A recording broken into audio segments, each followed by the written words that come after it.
مگر کالج کے سب قریبی لوگ جانتے تھے کہ تسبیحہ ان سب باتوں سے لا علم تھی۔ کچھ لوگوں کو اس کے گھریلو حالات کا بھی علم تھا۔ جب چاروں طرف سے لعنت ملامت ہونے لگی تو تسبیحہ کا نروس بریک ڈاؤن ہو گیا۔ اسے ہسپتال داخل کرنا پڑا۔ رپورٹر وہاں بھی پہنچ جاتے اور طرح طرح کے سوالات کرنے لگتے۔ جب اس سے اس کے شوہر کا لندن میں پتہ ٹھکانہ پوچھا جاتا تو وہ لا علمی کا اظہار کر دیتی۔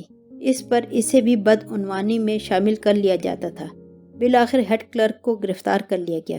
چند دن جیل کی سلاخوں کے اندر اذیت سہ کر اس نے سچ اگل دیا کہ مدہوش صاحب نے اپنی بیوی سے چوری یہ منصوبہ بنایا تھا اور ہم سے قسمیں لی تھیں کہ ان کی بیوی کو کانوں کان خبر نہ ہو، ورنہ وہ ٹھیکے میں حائل ہو جائے گی۔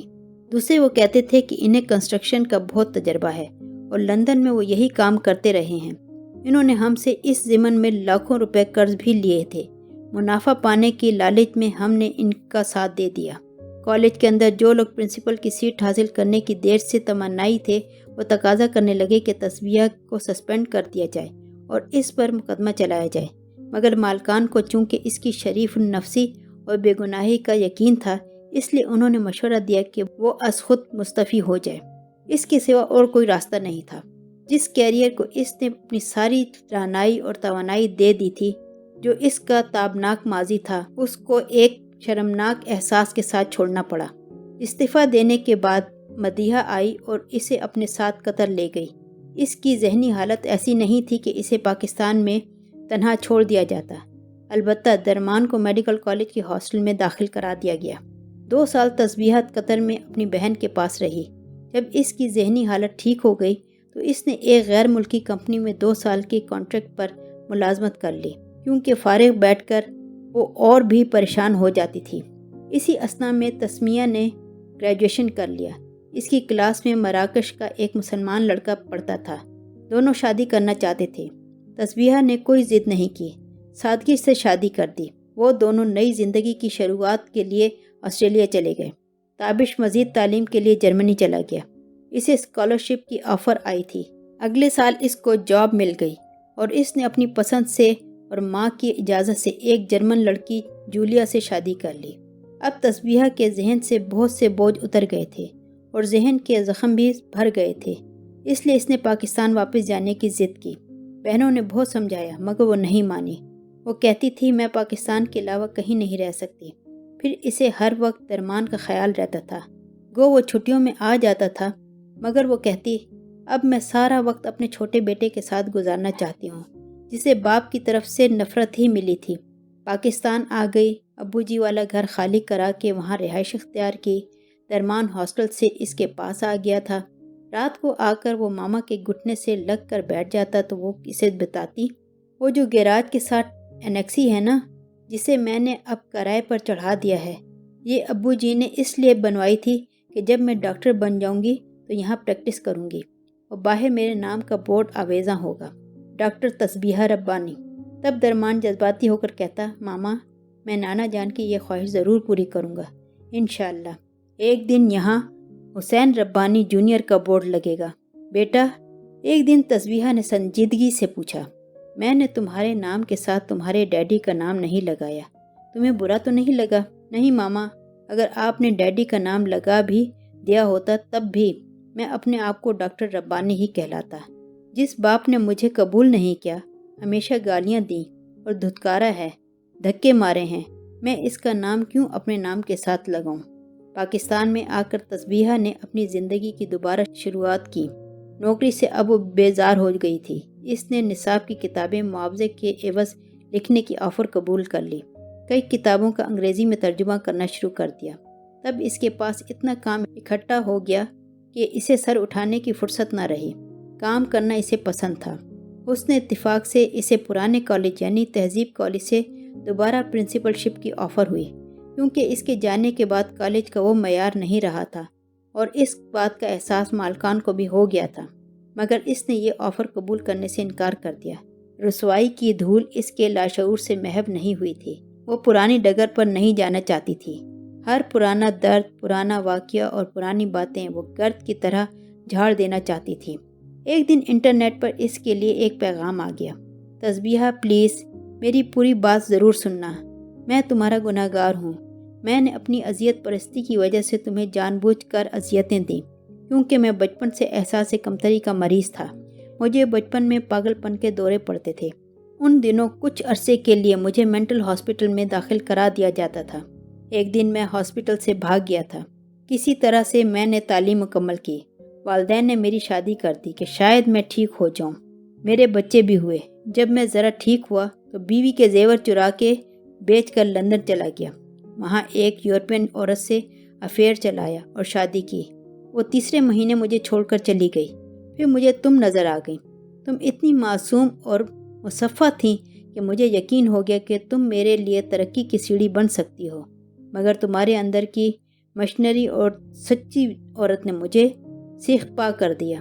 میں کسی ہمدردانہ جذبے کی تمنا میں یہ سب کچھ نہیں لکھ رہا۔ جو کچھ بھی میں تمہارے ساتھ کرتا رہا ارادتاً تھا۔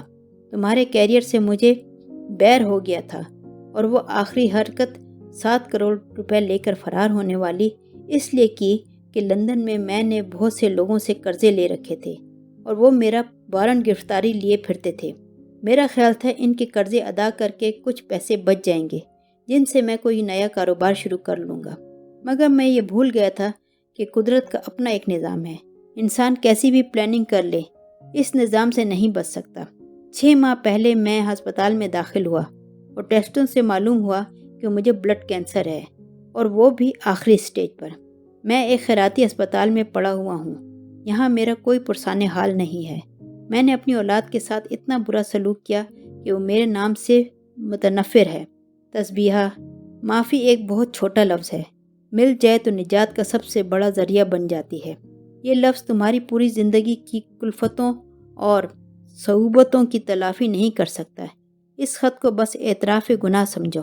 میں نے اسپتال کے کاغذوں میں ورثہ کے خانے میں تمہارا نام اور پتہ لکھوا دیا ہے۔ کم از کم میرے مرنے کے بعد کسی کو تو دنیا میں اطلاع مل جائے، اور تم ہی وہ واحد ہستی ہو جو میرے لیے نجات و مغفرت کی دعا کرو گی۔ گناہگار عبدالکریم مدہوش۔ تسبیحہ یہ تحریر پڑھ کر ہکا بکا سی بیٹھی تھی کہ درمان آ گیا۔ ماما کیا بات ہے؟ پریشان لگ رہی ہو۔ تسبیحہ نے کمپیوٹر اس کے آگے کر دیا اور بولی، پڑھ لو۔ اف ماما، درمان پڑھنے کے بعد چلا اٹھا۔ ماما، یہ شخص جھوٹ بول رہا ہے ماما، یہ بھی اس کا کوئی حربہ ہے ماما، یہ پھر تم سے پیسے بٹورنا چاہتا ہے۔ بی کیئرفل ماما۔ رات تک اس نے اپنی بڑی بہن اور بھائی کو یہ خبر سنا دی، وہ بھی لائن پر آ گئے۔ تسمیہ نے کہا، ماما اللہ کے واسطے اب اس کے قریب بھی نہ جانا، اس کی یہی سزا ہے، اسی طرح مر جائے۔ تابش نے کہا، ماما خبردار جو تم نے اسے معاف کیا، مگر وہ تو جیسے گم سم سی ہو گئی تھی۔ اس نے کبھی اسے بددعا بھی نہیں دی تھی، کبھی نہیں کوسا تھا۔ بچوں کی دولت اس کے ہاتھ میں آ گئی، بچے کلیتاً اس کے ہو گئے تو وہ شوہر کے بخشے ہوئے دکھ بھول گئی۔ دونوں بچے روزانہ آن لائن اسے تاکید کیا کرتے اور خبردار بھی کرتے رہتے۔ کچھ دنوں کے بعد واقعی 2 سطر کی خبر آ گئی۔ عبدالکریم مدہوش 1 ماہ موت و حیات کی کشمکش میں مبتلا رہ کر چل بسا۔ اسے اس کی ہدایت کے مطابق مسلمانوں کے قبرستان میں دفنا دیا گیا ہے۔ اس نے محلے کی مسجد سے قاری صاحب بلوا کے اور باقاعدہ اس کے سوئم کا ختم دلوا دیا تھا۔ جب قاری صاحب اور ان کے شاگرد پڑھ پڑھا کر چلے گئے تو وہ اس سفید بچھی ہوئی چادروں کے کنارے پر بیٹھی رو رہی تھی اور گٹھلیوں پر قل ھو اللہ احد پڑھ رہی تھی۔ درمان کالج سے آ گیا، آتے ہی پاس بیٹھ گیا اور اس کے ماتھے پر بوسہ دے کر بولا، ماما آپ بھی کتنی عجیب ہیں، ایسے شوہر کے لیے رو رہی ہیں جس نے دکھ کے سوا آپ کو کبھی کچھ نہ دیا۔ پگلے، میں اس لیے رو رہی ہوں کہ جب انسان جانتا ہے کہ زندگی چند روزہ ہے، ہر شے ختم ہو جانے والی ہے، تو پھر یہ چند روزہ زندگی محبت میں کیوں نہیں گزارتا؟ یہ سارا وقت نفرت کرنے اور آزار پہنچانے میں کیوں گزارتا ہے؟ کیسے میلے کچیلے اور بے رنگ سے دن گزر رہے تھے، وقت جیسے کسی اندھی گپا میں جا کر خاموش ہو گیا تھا۔ تھکی تھکی تسبیحہ نے کتابوں کی دنیا سے سر اٹھایا، باہر فضا کو دیکھا، پھر آ کر کیلنڈر کو دیکھنے لگی۔ اس نے گزشتہ 5 سالوں میں سینکڑوں نصاب کی کتابیں ترتیب دی تھیں۔ پرائیویٹ تعلیمی اداروں کے علاوہ سرکاری تعلیمی ادارے بھی اس سے رجوع کرتے تھے۔ اس نے ہر کلاس کے لیے انگریزی کا نصاب ترتیب دیا تھا۔ اس نے چونکہ اپنے تینوں بچوں کی ابتدائی تعلیم گھر پر دی تھی اور اسے کالج میں بھی پڑھانے کا تجربہ تھا، اسے معلوم تھا کہ پہلے قاعدے سے لے کر کتاب تک بچوں کو کیا پڑھانا چاہیے۔ اپنی علمی دیانتداری اور تجرباتی خلوص کے ساتھ اس نے 5 سال تک یہ کام کیا تھا۔ آج اس کی آخری کانٹریکٹ کی تاریخ ختم ہو گئی تھی، وہ اپنا سارا کام مکمل کر چکی تھی۔ سچی بات ہے، وہ اس کام میں بہت تھک گئی تھی۔ اس حرف آگہی کے کام نے اسے نچوڑ دیا تھا۔ دن رات کام میں ڈوبی رہتی، نہ کوئی تفریح، نہ کہیں آنا جانا۔ کیلنڈر کو دیکھنے کے بعد وہ آ کر آئینے کے آگے کھڑی ہو گئی۔ اف، سفید بال نکل آئے تھے، رنگ سانولا ہو گیا تھا، آنکھوں کے گرد ہلکے پڑ گئے تھے، ہونٹ مٹیالے ہو گئے تھے، وزن بڑھ گیا تھا، جسم بے ڈول ہو گیا تھا۔ بڑھاپا کس طرح گھٹا باندھ کر آ رہا ہے، اس نے سوچا۔ اب بیٹھنے والا کام نہیں کرنا چاہیے، زندگی میں کچھ ہلچل ہونی چاہیے۔ ایک ہی جگہ بیٹھے رہنے سے معمولات میں چستی نہیں رہتی، اس لیے اس نے نئے معاہدے کرنے سے اعتراض کیا تھا۔ تھوڑا سا آرام کرنا چاہتی تھی، کام کی نوعیت بدلنا چاہتی تھی۔ پہلے تو اس نے اپنے ہی لان میں واک شروع کر دی اور ہر صبح اخبار کے اندر چھپنے والے اشتہارات دلچسپی سے دیکھنے لگی۔ ایک روز صبح کا اخبار پڑھتے ہوئے تسبیحہ چونک گئی۔ آدھے صفحے کا بڑا ہی دلچسپ اشتہار تھا۔ اس نے صفحہ پھیلا کر سامنے رکھ لیا اور بار بار اشتہار کو پڑھا۔ کسی امریکہ پلٹ شخص کی طرف سے یہ اشتہار تھا۔ وہ پاکستان کے اندر ایک انٹرنیشنل جدید علوم فنون سے آراستہ درسگاہ بنا رہا تھا، جس کے لیے ایک تجربہ کار ریٹائرڈ پرنسپل اور پروفیسر صاحبان کی ضرورت تھی، جبکہ دوسرے لوگ ہمیشہ نوجوان، تر و تازہ اور ٹیلنٹڈ نفری مانگتے ہیں۔ بڑی پرکشش آفر تھی۔ تسبیحہ نے انٹرویو کی تاریخ نوٹ کر لی اور اس کا دماغ جلدی جلدی کام کرنے لگا۔ انٹرویو میں ابھی 1 ہفتہ باقی تھا۔ وہ اٹھی اور اپنی وارڈروب کھول کر کھڑی ہو گئی۔ وہی پرانے فیشن کے کپڑے، نہ باہر نکلی نہ نئے کپڑے سلائے۔ گاڑی لے کر بازار نکل گئی، کچھ ساڑیاں اور کچھ سوٹوں کا مٹیریل خریدا، پرانے درزی کے پاس گئی، اسے سب کچھ سلنے کو دے دیا۔ صبح کی سیر باقاعدہ سے شروع کر دی، خوراک میں تبدیلی کی، ورزش کے لیے بھی وقت نکلنے لگا، بال باقاعدہ رنگوائے۔ وہ نئے سرے سے پھر ورکنگ وومن لگنا چاہتی تھی۔ یوں بھی جب زندگی میں انجماد پیدا ہو جائے تو اپنا طرز زندگی بدل لینا چاہیے۔ وہ اس نقطے کی قائل تھی۔ جس صبح وہ انٹرویو پر جانے کے لیے تیار ہو رہی تھی، درمان اچانک کمرے میں آ گیا۔ ماما، کیا بات ہے؟ ارادے خطرناک لگتے ہیں، یہ سج دھج، یہ خوشبو، یہ ساڑی، کمینے۔ وہ اسے کنگھی سے مار کر بولی، ایک انٹرویو کے لیے جانا ہے۔ گھر بیٹھ کر میں بالکل نکمی لگنے لگی تھی، اب چاہتی ہوں کیریئر وومن بن جاؤں۔ میں سمجھا شاید کوئی نیا پروپوزل آ گیا ہے۔ بدتمیز، یہ میری عمر ہے ایسی باتوں کی؟ پتہ ہے 59 سال کی ہو گئی ہوں۔ ماما، کسی کام کے لیے عمر مخصوص نہیں ہوتی، اصل چیز سوچنے کا انداز ہوتا ہے۔ گدھے، تو اتنا بڑا ہو گیا ہے کہ بڑی بڑی باتیں کرنے لگا ہے۔ چل بھاگ۔ تسبیحہ نے چابی اٹھائی اور باہر آ گئی، گاڑی سٹارٹ کی اور سڑک پر آ گئی۔ آج کافی عرصے کے بعد وہ اس پروفیشنل انداز سے باہر نکلی تھی۔ تھوڑی سی نروس بھی تھی اور اپنے آپ کو چست بھی محسوس نہیں کر رہی تھی۔ ٹریفک بہت زیادہ مل رہا تھا۔ وہ ایسے موقع پر وقت کی پابندی کی بڑی قائل تھی، بار بار گھڑی دیکھ رہی تھی۔ 5 منٹ اوپر ہو گئے تھے۔ گاڑی پارک کر کے وہ عمارت کے اندر داخل ہوئی۔ چپڑاسی سے کمرہ پوچھا، اس نے اشارے سے بتا دیا۔ ذرا سا اندر داخل ہوئی تو ایک مستطیل سی میز کے گرد بہت سے خواتین و حضرات بیٹھے تھے۔ وہ جھجک کر باہر آ گئی۔ یہاں تو بہت سے لوگ بیٹھے ہیں بابا۔ جی، یہیں پر انٹرویو ہو رہا ہے۔ وہ اپنی سی وی کی فائل اٹھائے اندر گئی۔ تقریباً 20-25 لوگ میز کے گرد بیٹھے تھے، 3 عورتیں بھی تھیں۔ ایک کرسی آخر میں خالی تھی۔ وہ لپک کر اندر آئی، سلام کیا اور اس خالی کرسی پر بیٹھ گئی۔